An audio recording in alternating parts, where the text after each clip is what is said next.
That's what I'm talking about. That's what I need. Me and him, yes. Tears, tears, tears, tears, tears.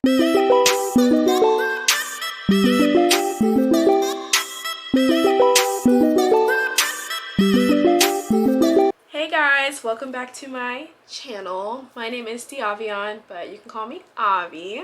This video is going to be about my mid-year book tag. I got more back into reading last year, but this year I've been in my reading bag, okay? I've been reading way more than I thought I would be reading.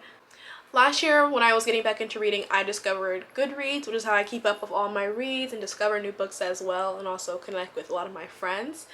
For their reading challenge last year, my goal was to read 12 books, and I read 16, so I really thought I was doing something with my 16 books, and I was very, very, very, very excited with that, and I was so proud of myself.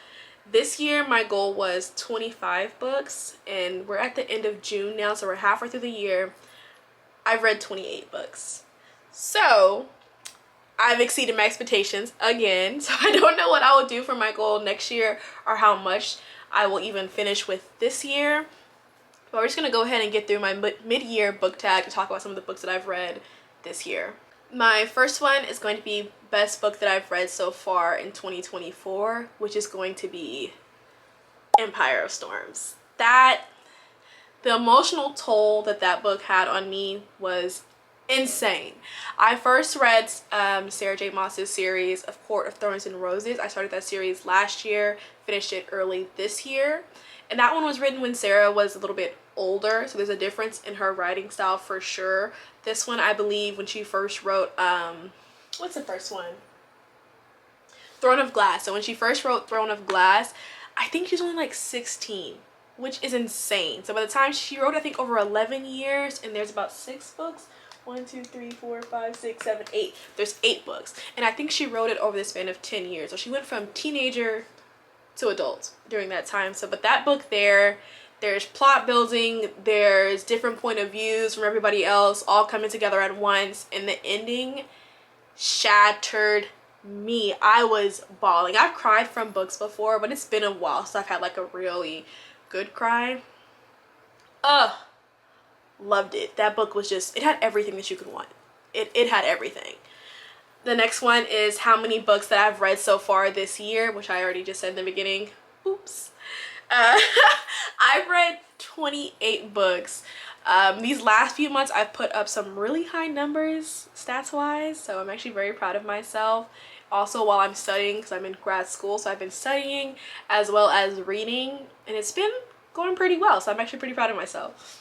Best sequel I've read so far, which is going to be A Court of Thorns and Roses. You can't see it, but it's, let me see actually, if we lean up, way up there, I have the box set of A Court of Thorns and Roses. I love that series. I know it's not finished yet, but I love it. I love it, I love it, I love it. That was my first kind of toe dip, I would say, into romantasy or fantasy as a whole. At that point, I'd never really read fantasy books, but from there on, is really what kickstarted me getting more heavily into my reading and figuring out, like, you know what, I'm not going to just stick to mystery or thriller genre for books. I'm going to expand a little bit, and right now I think fantasy probably is my favorite genre. I'm having so much fun with fantasy.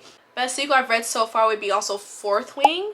I really enjoyed Fourth Wing. I think I read that one after of Court of Thorns and Roses, like pretty soon after I think I read it. So good, so good, so good. Different author, different writing style for fantasy, but it was still a great series from the 2 books. And I believe Onyx Storm, which is going to be the third, I believe the final book. If I'm wrong, I'm wrong. But the 3rd book I think is coming out next year. It'll be called Onyx Storm. Very excited to see that. Well, read it. New release I haven't read but I want to read is The Partner Plot, which is by the same author as, where is it at? The Partner Plot by Christina Forrest. I read The Neighbor Favor by her, and I think that was another series that I'd seen that she's wrote sometime this year that I haven't really gotten a chance to read, but I'm excited to read that one. And Powerful. I think Powerless is the first one, so I recently bought Powerless. so I can go ahead and divulge into that. I know it's like YA, but adults are also still enjoying it. I don't think smut kind of will make or break a book. So I know this one's not really, there's like no smut in this, so I'm perfectly fine by that. I just think there's a difference between, you know, YA romance, like problem wise, and then just adult romance. So adult romance almost has a little bit of the spicy scenes, which sometimes happens, but I think with fantasy you can really still have the romantic part in there without adding all the spicy scenes. So I still have some faith in Powerless and then Powerful, which I believe comes out next month in July. Biggest surprise, which is going to be this one right here, A Fate Inked in Blood. I knew it was fantasy. I knew it was like a romantasy with romance as well.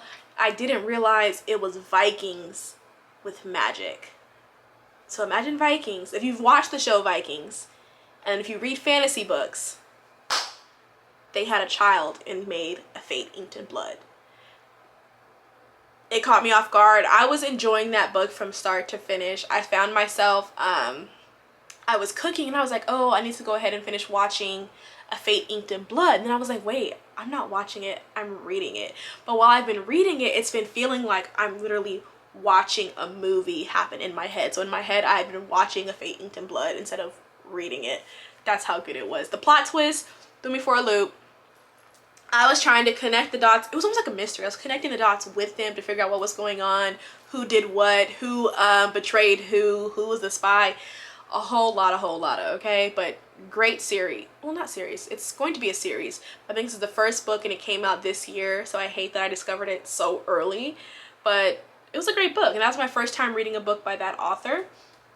My favorite author right now is probably Sarah J Maas, of course, because she's the one that I've read consistently more of her books. One of my things I noted in my review of A Fate Inked in Blood is that there's not really a lot of, I would say, building of the character. Of course, this is about a woman who is forced into a marriage, and then from there, her powers are discovered, so she has to then fight and then prove that people want her for her powers. So she has to train and things like that. And one thing I feel like Sarah J Maas does really, really well is the development of her main female characters. And so for this book, it kind of fell short on that, on developing how she's doing with her fighting skills, learning how to use her magic and wield her magic and things like that.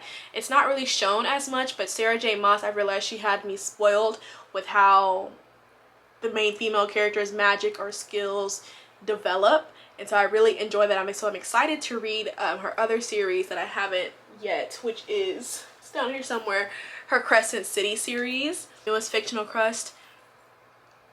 If I say his name wrong, please do not punch me. Like, these names in the fantasy books, we all know they're a little out there, okay? Rysand? It's not Risen. I don't think it's Risen. Resend? Might be Resend, because then they call him Reese or Rice for short. I don't know.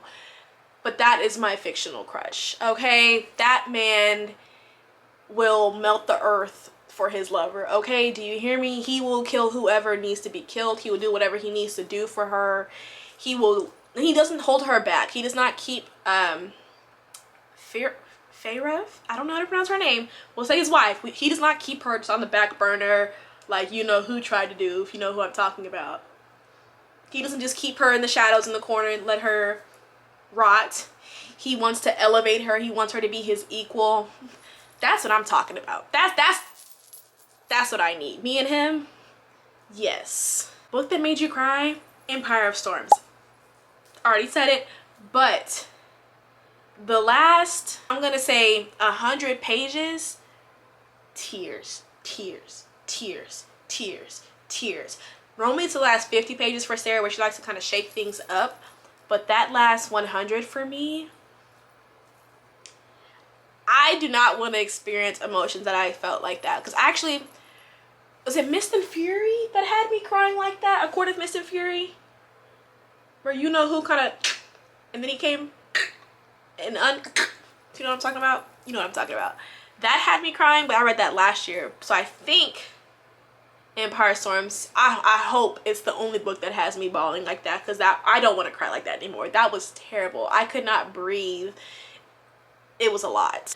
Book that made you happy, The Neighbor Favor. That book, I read that one after I finished the Throne of Glass series, and that was kind of heavy along with the disappointment. I did not like Kingdom of Ash the way it ended, which was disappointing for me. But The Neighbor Favor was so cute, and it was a light and fluffy romance. I lent it out right now, so I can't show it to you guys. But it's about these two people. One is a author, one is a editor. Well, she works for an editorial company, wants to become a publisher, editor herself, and she becomes like a pen pal essentially with her favorite author, and they start connecting for a few months, things like that. I'm not spoiling, it's on the back. They start connecting, and then he ghosts her. And then it's a romance, so obviously it progresses from there. Connect the dots, if you will. But it was so light and fluffy. I really enjoyed it. I didn't have any problems with it. It's obviously, it's not really spicy, and I think it had one scene where there was some spice going on, but it was just fun. My favorite thing also with Black authors is when they write a book where the main focus is not on them being Black. Them being Black is not the whole point of the story. I want Black people, Black women, to be able to just write about Black women without making them struggle or go through pain and things like that, which I found to be happening with where is she? Hated this book. This is probably the first book that I wrote a review saying how badly I hated this book. This just screams Black women can only struggle, and I should have known by the title, Black Girls Must Die Exhausted, that it was going to be exhausting. Terrible. I love books where Black women are not struggling. They're just being regular women. The focus is, they're Black, but that's not the main focus of the book. Another great example of that would be Yinka, Where Is Your Husband? Where it's just a Black woman going through womanhood, facing her own challenges, and that, like, it's, let's see. It says Yinka is a 30-something, Oxford-educated British Nigerian woman with a well-paid job, good friends, and a mother whose constant refrain is, Yinka, where is your husband? Yinka's Nigerian aunties praise for her delivery from singledom. Her work friends think she's too traditional in the men in her life. Well, that's a whole other story. When her cousin Rachel gets engaged, Yinka commences Operation Wedding Date. Will Yinka find herself a husband? And what if the thing she really needs to find is herself? There's a story that bravely asks the questions we all have been in romance. We all have about romance, and explores what it means to find your way between two cultures, both of which are yours. I think this is good for any woman in their 20-something. This is a great book of exploring, finding yourself, navigating the dating world, things like that. Which I found it to be very, very relatable. It's overall a good book, and a beautiful cover. A beautiful book that I have received or bought this year. This one was bought for me during the Amazon book sale. Shout out my mother. This is the side. It's blue. Can you guys see that? The blue shimmer. And look at the cover. It has like raised material. Can you tell? But yeah, look at the blue. There we go. It's like a shiny metallic. I don't have any books where they have cool pages. I don't think. Actually, Faybound. Faybound has some red and black on there, but I found this one to be really cool to me. Just, I don't know how to explain why I like it, but I like it. Books I need to read by the end of the year. I want to start the Harry Potter series. I've watched all the movies, loved all the movies, have Hogwarts t-shirts, Harry Potter pop Funkos. I've always felt like, you know, I'm not really a Potterhead. I don't really know the full lore. I don't know the really details that you probably get from reading the books. So I want to get into the books. I've thrifted them, a few of them. I know I'm missing like maybe 2 from the series itself, but I've thrifted a lot of books from the series. So I want to go ahead and probably start that next month, honestly. And I have book number 1 on my little cart here, so I'm excited about that. The Davenports is another one. It's been compared to the Bridgertons, a similar vibe, plotline, time frame thing going on there, so I'm excited to read that. I've never read the Bridgertons, but I have, well, I think it's called, the books are called something different, but you know, the Bridgertons, or Bridgerton on Netflix. The Davenports is a similar storyline starring, I think, a black family. Terms and conditions, I'm just honestly not a big fan of romance, so it's very, very hard for me to, I don't think I've had a 5-star romance read. If I have, oops, might be one, but I just really do not connect with romances overall, like on a high level, as I do, I think, with fantasy books or maybe mystery books or thrillers. But I still do want to read Terms and Conditions. I've heard great things from YouTube about that, as well as the Instagram community, and it has really good rating on Goodreads. So I do want to read Terms and Conditions. It may not be a 5-star, but I feel like a 4-star is still good. Like, that's still a good book to me. It's just not a woo, I love this book so much, you know. But I do want to read that book. Project Hail Mary, I think that one's described as a sci-fi book. Let me see. Okay, so I do have that one.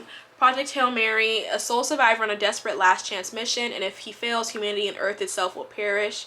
Right now, he doesn't know that. He can't even remember his own name, let alone the nature of his assignment or how to complete it. All he knows is that he's been asleep for a very long time, and he's just been awakened to find himself millions of miles from home with nothing but 2 corpses for company. His crewmate's dead, his memories fuzzily returning. Ryland realizes that an impossible task now confronts him. Hurtling through space on this tiny ship, he must puzzle out an impossible scientific mystery and conquer an extinction-level threat to our species. And with the clock ticking down and the nearest human being light years away, he's got to do it all alone. Or does he? Project Hail Mary is a tale of discovery, speculation, and survival to rival The Martian while taking us to places never dreamed of going. That sounds cool. That sounds very, very cool to me. I've never read sci-fi, I don't believe, in the print. It's not that large. It doesn't look that challenging. It's a little thick, but it's not that scary. It's 400 pages with big font. But yeah, that's one that I also want to read. I do want to read House of Earth and Blood. I want to also read Legendborn, and of course I mentioned earlier the Powerless series. I want to go ahead and start that. Book I enjoyed with mixed reviews would be Fourth Wing. A lot of people call Fourth Wing to be overrated, and I think sometimes people like to say things are bad to go against the grain. Like, I feel like some people dislike things that are popular just because they're popular and they want to stand out, and on that same token, there are books that I know people think are great that I just was not a fan of. For example, what's it called? The Atlas Six. I hated that book. I cannot see why it has so much high reviews. It just was not for me, and I think that really goes to show for any book that some books you're just not going to connect with. But Fourth Wing, for me, I really enjoyed. And people didn't like the follow-up, Iron Flame. People did not like that book. I liked the follow-up book. I think I gave it 4 stars. I gave Fourth Wing 5. I think I gave Fourth Wing 5, Iron Flame 4. People hated the second book. I did not hate it. I don't know. But to me, it was really good. There was plot. There was some romance in there. There were twists and turns, shocking factors going on, especially with the first one. There was a little plot twist at the end. Whew. But I thought it was a great book. My 5-star predictions for the rest of the year are going to be probably Harry Potter, the first one, which is The Sorcerer's Stone, and then also The House of Earth and Blood. My last question is going to be, how many 5 stars have I read this year? Let's see, I've read 7 5-star reads in 6 months.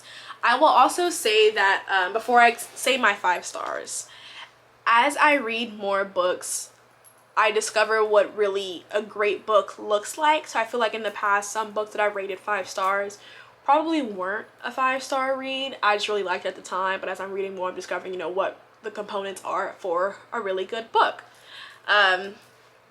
Anyways, so far let me see, I have my little list here to the side on my laptop. My first one is A Court of Silver Flames. I know that was definitely a 5-star. I do not regret that 5-star. Loved it. Fourth Wing, yes. Yinka, Where Is Your Husband? Also yes. Crown of Midnight, I don't know if she deserved a 5-star. I don't. But that's what I gave her. I can't recall why, but in the moment I loved it. I gave it 5 stars. That is that. Queen of Shadows, same thing. I don't know if it should have been a 5-star, but gave it 5-star. Excited about that one. Empire of Storms, Yes, definitely a 5-star. Cried my eyeballs out, as I've said many times. Amazing, amazing, amazing. That was probably the best book out of the whole series for A Throne of Glass is Empire of Storms. And then, where is she? Oh. And then last but not least was Mame.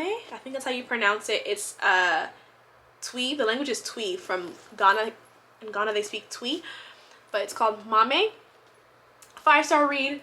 Beautiful cover. Another, it's similar to Yinka, Where Is Your Husband, with like what the vibe is of following a black woman in her journey of navigating life, discovering herself. Her father has Alzheimer's or is it Parkinson's at that point? At this point, yeah, at this point it's no longer Alzheimer's, it's transformed into Parkinson's. So she was his caregiver, and now she decides she wants to move out because her mom will rotate from living in Ghana for a year to then living in the UK for a year. And so when her mom is gone, she takes care of her dad all by herself. And she's in, I believe, her 20s right now. So it's still about her discovering herself, what she wants to do, and things that she hasn't really gotten the chance to do before because she was a caregiver. And I did find myself crying while reading this book, I think for more personal reasons. I don't know if I'm not sure if everybody else cried while reading this, but I did.